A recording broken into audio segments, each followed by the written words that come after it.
In 1962, two researchers walked into an Oklahoma zoo with a syringe containing 3,000 times the standard human dose of LSD. Right, just a massive, unprecedented amount. Yeah. And they injected it into an elephant named Tusco. And within an hour, the elephant was dead. It's a pretty heavy way to start, but yeah, that really happened. It did. Welcome to our deep dive, everyone. Whether you're commuting right now or, just prepping for a meeting, get ready. Because today we are looking at an article that catalogs 8 of the absolute weirdest scientific experiments ever conducted. And these are some wild case studies. Oh, totally. Our mission today is to sift through these bizarre, sometimes genuinely horrifying stories to find those aha moments. We want to show you exactly how messy the pursuit of knowledge has been and how it shaped what we now call the modern scientific method. Because the pursuit of knowledge is historically incredibly messy. I mean, we benefit from the pristine rules of modern science today, sure. But looking at the chaos of the past really forces us to critically question how we acquire knowledge in the first place. Exactly. Honestly, reading through the source material, it feels less like reading a peer-reviewed journal and more like, I don't know, discovering a mad scientist's diary hidden up in a dusty attic. That's a great way to put it. Right. But it brings up a huge question. At what point does doing anything in the name of science cross the line from genius to pure madness? Well, science is a process of trial and error, sometimes extreme error, but those methods of the past encourage critical thinking today. Okay, so let's start with experiments where the researchers had completely benign, everyday goals like curing a disease or breaking a bad habit, but their methods were shockingly gross or just methodologically absurd. Yeah, we have to talk about Stubbins F. Firth. Yes, this is an early 19th century study on yellow fever. And F. Firth was entirely convinced yellow fever was not contagious. Right. He hypothesized it was simply a physiological reaction to the stress of the summertime heat. Which is wild. It is. And to prove it, he bypassed all standard models and used himself as the primary test subject. So he collected vomit, urine, saliva, and blood from actual yellow fever patients. Okay, let's unpack this. Because he didn't just, study these fluids in a lab. He rubbed them into open wounds that he had intentionally cut into his own skin. He did. He dripped them into his eyeballs. And he even drank the vomit. And the kicker is, he didn't catch yellow fever from any of that. Right. So he proudly declared his hypothesis proven. He said the disease absolutely had to be caused by the summer heat. Except we know now that yellow fever is completely contagious. It's just transmitted by mosquitoes. Exactly. It has to enter the bloodstream through that very specific vector. I mean, this is like someone eating raw chicken to prove salmonella is a myth, getting lucky somehow and writing a medical textbook about it.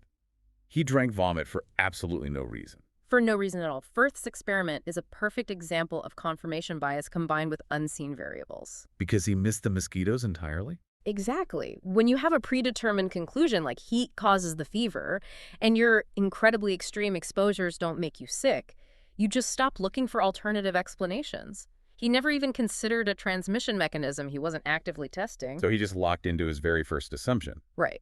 And that failure to isolate variables gets even more bizarre when we look at psychological ailment. Oh yeah, like the nail-biting study. Yeah. In 1942, there was this psychologist named Lawrence Leshon who tried to cure sleeping preteen boys of chronic nail biting. Yeah, Leshon believed in a concept similar to sleep learning.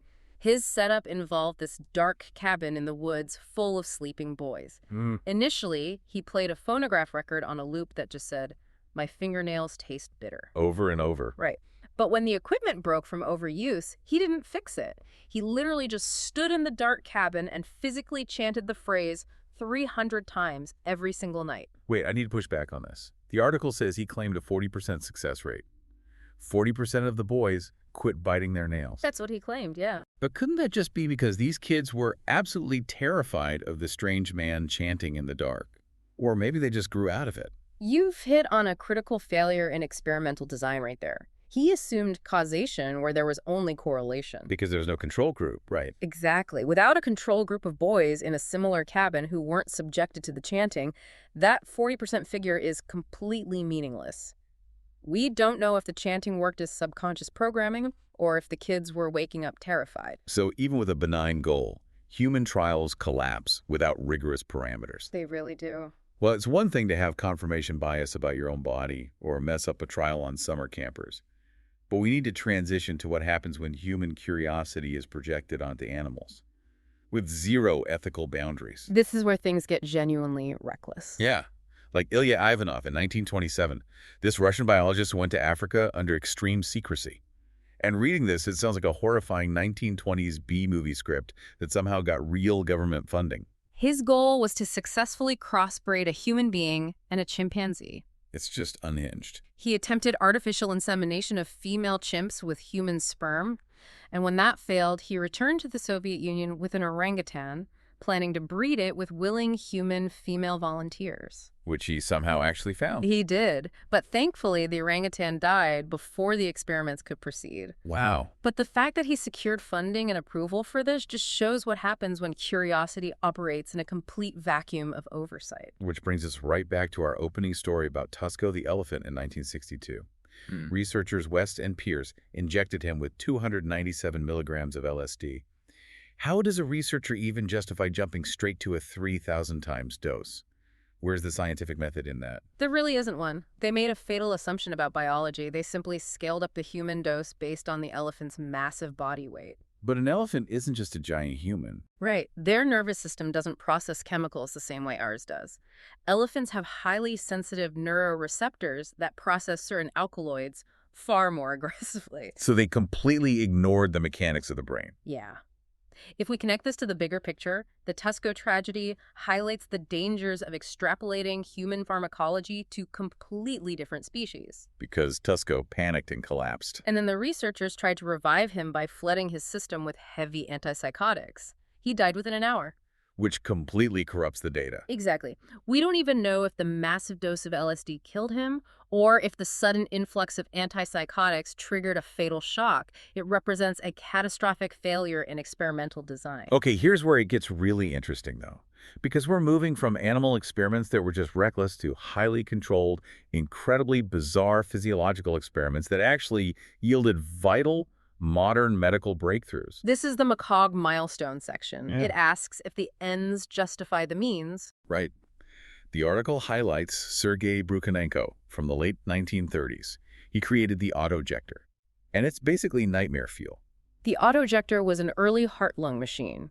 It mechanically pumped blood and oxygenated it outside the body. But to prove it worked, he hooked it up to severed dog heads. Yes. The severed heads actually lived and responded to stimuli for days. They would flinch at noises or blink when light hit their eyes. Oh, man. Brukhanenko's autojector is essentially the terrifying beta version of the modern ICU. It is the direct ancestor of modern cardiopulmonary bypass machines. Which forces a really intense question for you listening. Would you accept the modern life support machines we use to save our families today if you had to personally watch the doghead demonstration that created them? It synthesizes a huge ethical gray area. Brukhanenko's gruesome show directly paved the way for modern life support. We rely on that technology now. It's hard to reconcile. But the article gives a modern contrast to this. The 2015 study with transparent frogs. Ah, the CUBSC technology. Yeah. They injected young frogs with this cocktail to turn their skin entirely transparent. You can see their living internal organs functioning. How does that work without killing the frog? So biological tissue is mostly opaque because of lipids. Like the fats in the cells. Exactly. Yeah. Those fats scatter light. The CUBSC cocktail is essentially a hyper-advanced solvent that strips away those specific light-scattering lipids, but leaves the structural proteins completely intact. Oh, wow. So it clears the fog off the glass without breaking the window. Beautifully put. And it shows how modern science is finding ways to observe biology without destructive dissection. It's a huge shift from the 1930s. It really is. But leaving animal physiology behind means stepping into the darkest realm of all. Human psychology. Right, when extreme methods were turned inward. Yeah, testing the limits of human morality and obedience. Let's look at Carney Landis in 1924. He wanted to find universal facial expressions. He drew lines on volunteers' faces and had them do these intense tasks, smelling ammonia, looking at taboo images, putting their hands in a bucket of live frogs. And then, the final task. He handed them a live rat and a knife. And he ordered them to decapitate the rat. Which is insane. Most of them resisted, but Landis just kept pushing, and 2/3 of them ultimately complied. 2/3 just cut the rat's head off.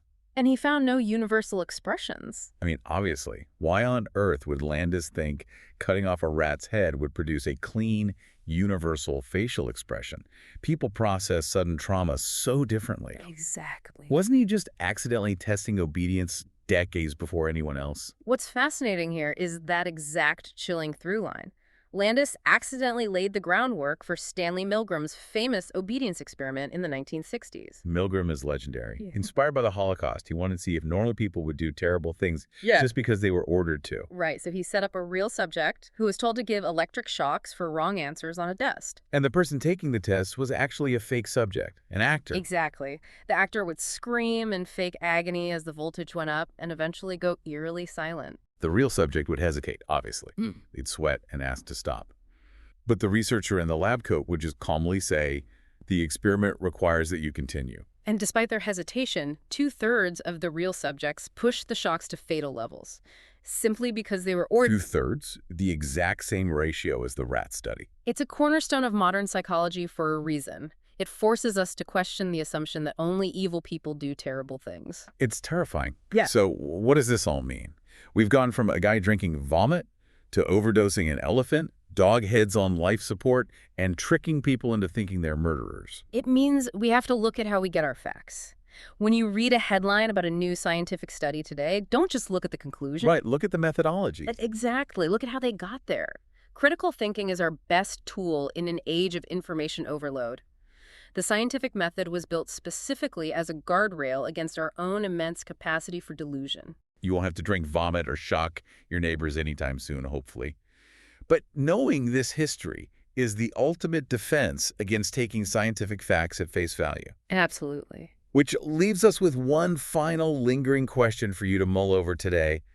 If 2/3 of everyday people were willing to inflict fatal harm simply because a man in a lab coat told them to do, how would those numbers look today if the authority figure wasn't the scientist in a room, but an anonymous algorithm or a digital voice on a screen?